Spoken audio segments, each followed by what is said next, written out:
ประหยัดนี่เนาะซะนะสมมติว่าเหมือนนอกตอนลงมันเป็นตลาดร้านนอกมีนอกเสื้อได้ดอกนอก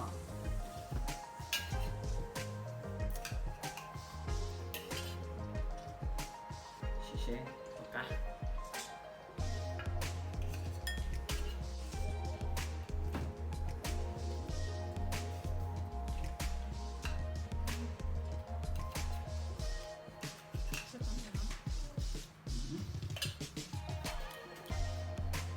จริงฮะ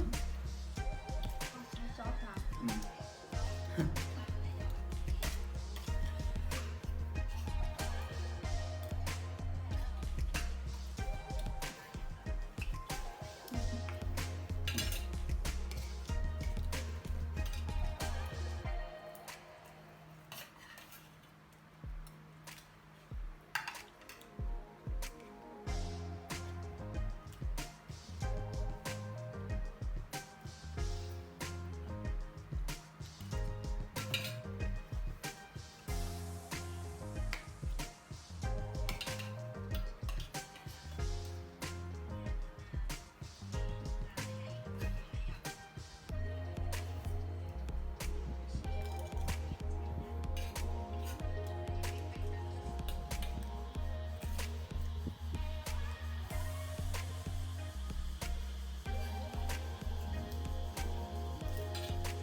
ตัว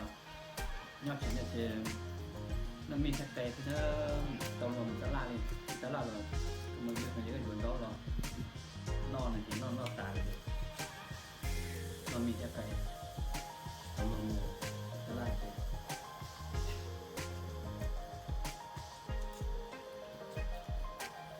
หน่อยนอนเลยมันมีเนาะแต่ออนที่นอน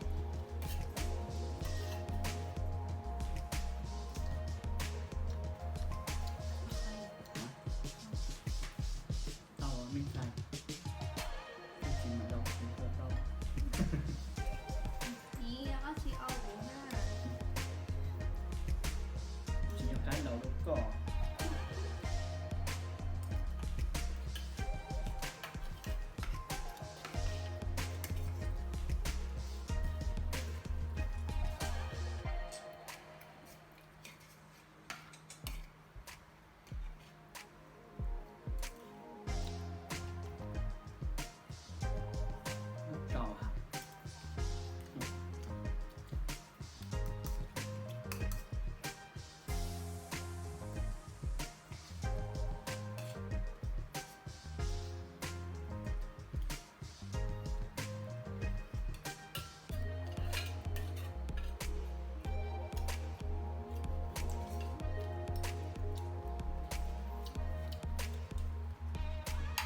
มันใช้ด้านประเทศ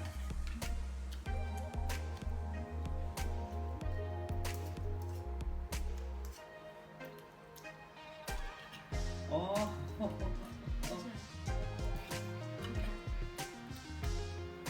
ชอบ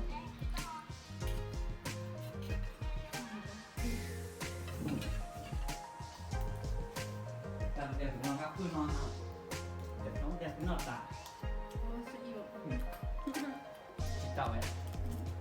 เจ้าอีตาจังสิกิวสิกิ เมกกิ้งเมกกี้ใส่กระเด็กเก็บไว้เสีย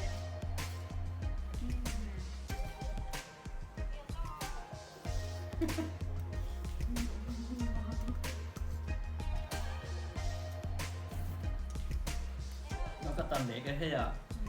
เคยจะซื้ออาชีพน้อย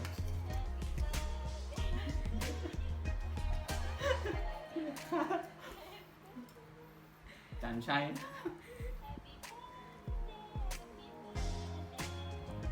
ไม่ใช่เป็นหลานน่ะ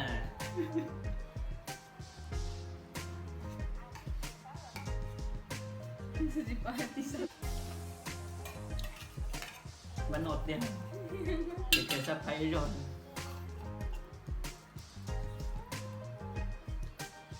จุดยอด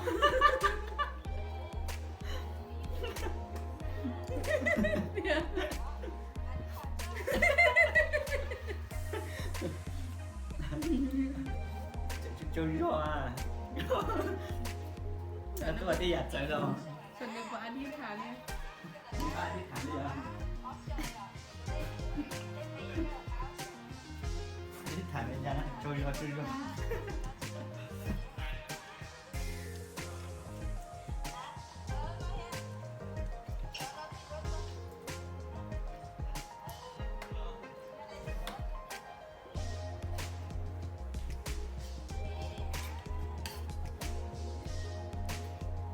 เนี่ยป้านะ ตามสิเนาะสำเร็จ